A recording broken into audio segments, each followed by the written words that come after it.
Hi. Thank you for attending today's reading. Let's begin. First friends.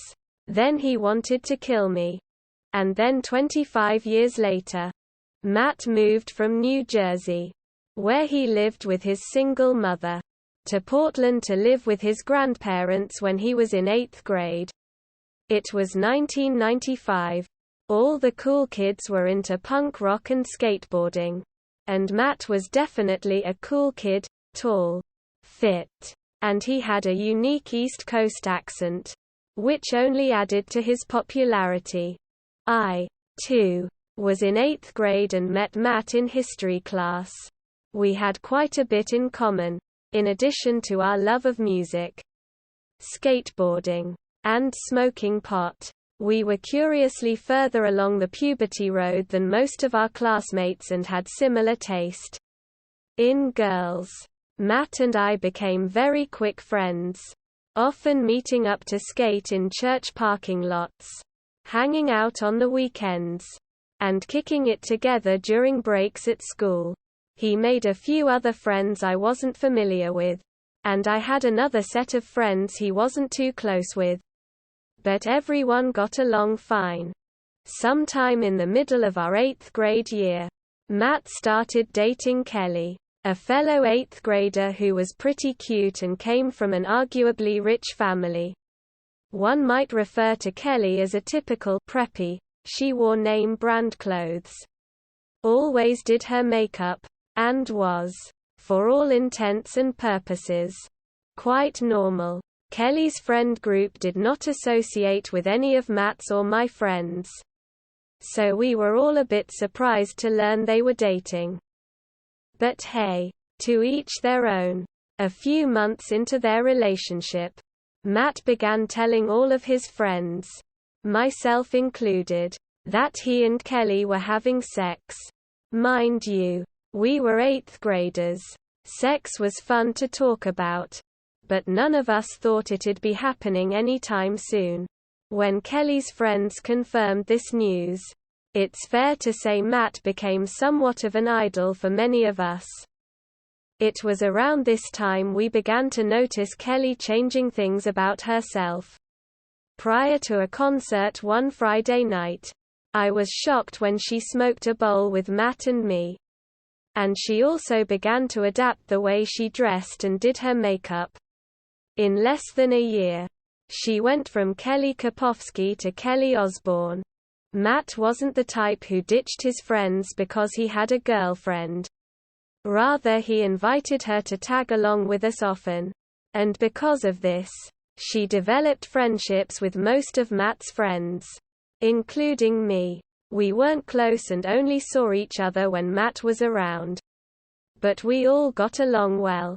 Matt and Kelly stayed together through the summer after 8th grade and were still an item at the start of 9th grade. In our school district, junior high is 7th through 9th grades. So we were now the eldest class at school, meaning we're the ones the younger kids looked up to. About a quarter of the way through the year, Matt mentioned to me that he and Kelly were having some issues and that he was planning to break things off with her. He commented, as well, that he never intended their relationship to last as long as it had, but that the frequent sex kept him in it. Matt had zero issues catching the interest of girls, and there were a few who were pretty blatant about their attraction to him. He told me this was what finally caused him to leave Kelly, as he wanted to play the field, since he was so young. After Matt and Kelly broke up, she didn't revert back to her old preppy ways or anything like that. But we still didn't see her as often. Over the following couple of months, we'd bump into her at concerts or parties, and things were always cool. For whatever reason, Matt started spending a lot more time with his other group of friends, who were far more delinquent than us. We had our fun, but never broke the law and still did decent in school. Whereas this other group of guys were known for getting into actual trouble. Toward the end of our 9th grade year, A friend of mine invited me to stay the night at his house one Friday. And he just so happened to live in the same neighborhood as Kelly. We got back from a concert around 9 p.m. And since his parents gave us a curfew of 2 a.m., we decided to walk through the woods to find a place to smoke a bowl. As we were leaving his driveway, Kelly and a friend of hers were walking by. So we invited him to join us. It had been a few months since Kelly and Matt were together. And she told me that night that, while they'd talked about getting back together in the weeks immediately following the breakup, it had been off the table for some time. She also pointed out how she noticed Matt and I weren't hanging out very much. And I told her it had nothing to do with anything. Just that Matt seemed closer to his new friends. No big deal. Kelly and her friend, Megan, suggested we go to a cool spot in the woods where there were benches set up by other neighborhood stoners. Which sounded cool. Plus it was fairly close to where we were. After walking a couple hundred feet into the woods, we came upon this area where the brush was trampled down into a circle and wooden benches were placed around it. There was a break in the tall pine trees such that you could see the sky when looking up. It was pretty fucking great. We sat down on the ground, using the benches as head rests. So we were all sort of reclined back. Kelly was to my right and Jeff was to my left. Megan was to the left of Jeff. I loaded up a bowl and handed it to my buddy, Jeff, who hit it then passed it around. The four of us smoked a couple more bowls then made ourselves comfortable in this quiet, dark, beautiful spot in the woods.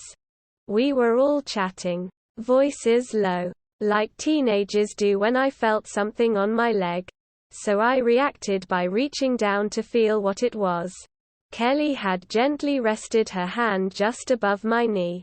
Thinking it was an accident because she was high. I gave it no thought. But then she dropped her hand off of my thigh and it landed on my hand, which was down by my side. Soon, our fingers were locked together.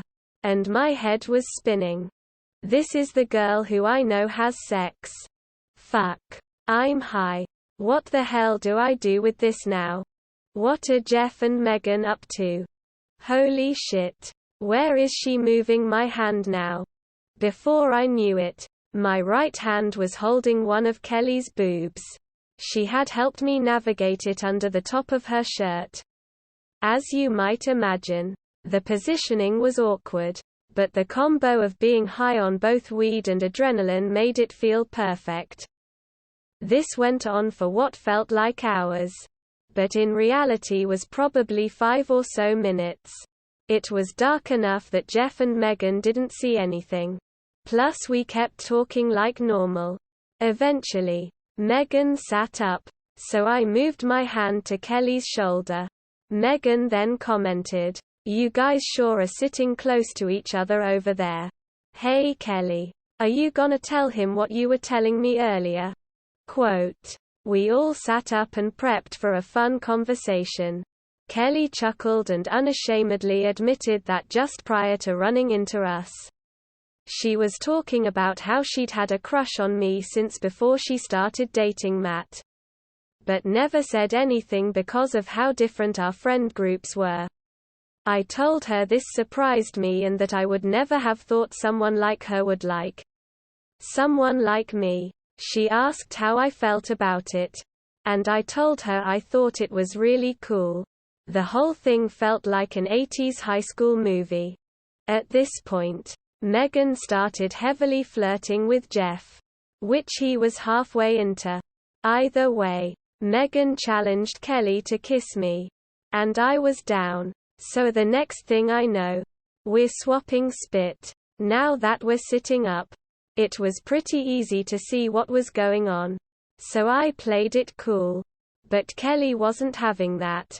She grabbed my hand, yet again, and guided it up her shirt while we were kissing. Unlike when we were lying down.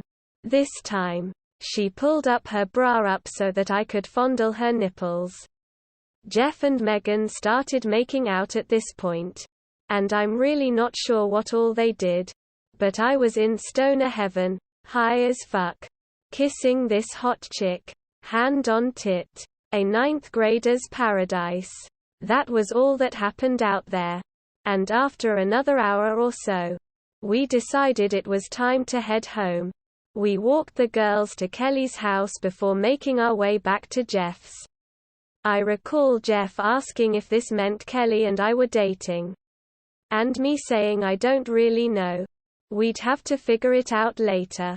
The rest of the weekend went off like normal. Kelly and I didn't hear from each other. I just figured we'd catch up at school.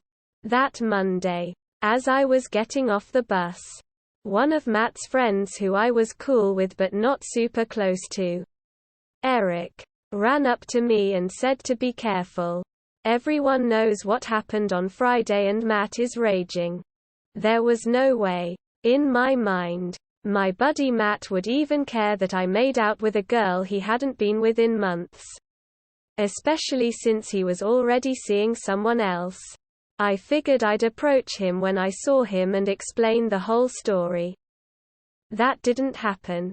During second period, while I was sitting in English class, we heard a loud bang on the window, which startled the teacher. On the other side of the glass was none other than Matt. Fuming with anger, the teacher opened the door to scold him. And he yelled, "Send Jake out here now." The teacher implored Matt to leave or she'd call the principal. So he did. I was legit freaked out at this point. Kelly happened to be in my next class and, perhaps because of the situation, there was no weirdness between us. She told me that Matt had somehow heard about what happened on Friday, then called Kelly to confirm. She apparently told him the truth, explaining they're no longer together and she can do what she wants. This didn't faze him. He told her that while the thought of his friend, me, being with his ex, Kelly, was weird, it was hearing what we'd done that made him realize he still had feelings for Kelly. And that's why he was out for blood. Kelly told me she was scared and begged me to avoid Matt at all costs. This freaked me the fuck out. Matt was bigger than most kids and known for getting into fights. I didn't want that at all. I spent the following 2 weeks eating lunch in the front office. And on one occasion, Matt found out and came back there to try to start something. I apologized to him and a few teachers had to intervene. But nothing else was done. Later that week, I got home from school and my mom asked me if something was going at school. I'd not told her about any of this shit. So I asked her why she was asking. Then she played me a message on our answering machine. The voice was recognizable as one of Matt's closest friends, Zach, a scumbag who was constantly getting into fights. "Hey Jake. Just warning you not to leave your house if you like your life. We're watching you." At this point, I told my mom the gist of what happened. And she encouraged me to tell school officials. Which I did when I returned to school. The principal talked to Matt. But nothing else happened that I'm aware of. After another week of hiding, I decided, fuck it. If we're gonna do this, let's fucking do it, and I stopped hiding. I wasn't looking for a fight. I just figured I'd rather get it over with so I could get back to normal. I started walking the halls again and attending lunch. If I saw Matt, I'd avoid him, but I stopped actively hiding out. He'd glare at me, I'd look away, and we'd carry on. One day, as I was getting onto the bus after school, I saw him in the distance and he made like he was shooting me with a gun. I just shook my head. After a month or so, I bumped into Matt's friend, Eric, the one who previously warned me about him. We were cool and I told him how I could understand why Matt is so angry and that I wish I could go back in time to stop it all from happening. The following day, Eric found me before school started in the morning and said, "Hey dude, I told Matt what you said yesterday." And he started talking about how cool you guys used to be. He realized that you probably didn't initiate what happened, but that his whore ex-girlfriend did. He's over it. You shouldn't be scared anymore. At first, I thought this might be a setup, but I eventually accepted what Eric said as truth. Later that day, during lunch, Matt approached me and I didn't try to avoid him. He held out his hand. We shook, and he apologized for being a dick to me.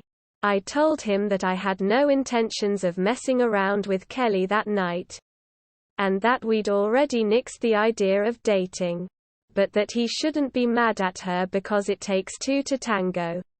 I'll never forget his words at that moment. She's fucking dead to me. Matt and I ended up going to the same high school, but we stopped hanging out altogether. We'd bump fists if we passed by each other in the halls. But that was it. After graduation, we completely lost touch with each other. Just last week, I saw a social media post from Kelly showing off her and her husband's new baby. This got me wondering about Matt and what had happened to him in the 25 years since we had our issues. So, I did some digging, which revealed to me I may have dodged a bullet, so to speak. About 5 years after we graduated, Matt was arrested for assaulting a guy outside of a bar. When he got out of jail, he moved to Florida where, within a matter of a couple years, I'm not certain on the details, he was arrested for domestic violence against a girl he was living with. Soon after that, Matt was arrested for murdering the guy this girl was dating after they broke up. It sent shivers down my spine. I'm pretty sure Matt is still in prison, which is probably for the best. End of story. That is all for today.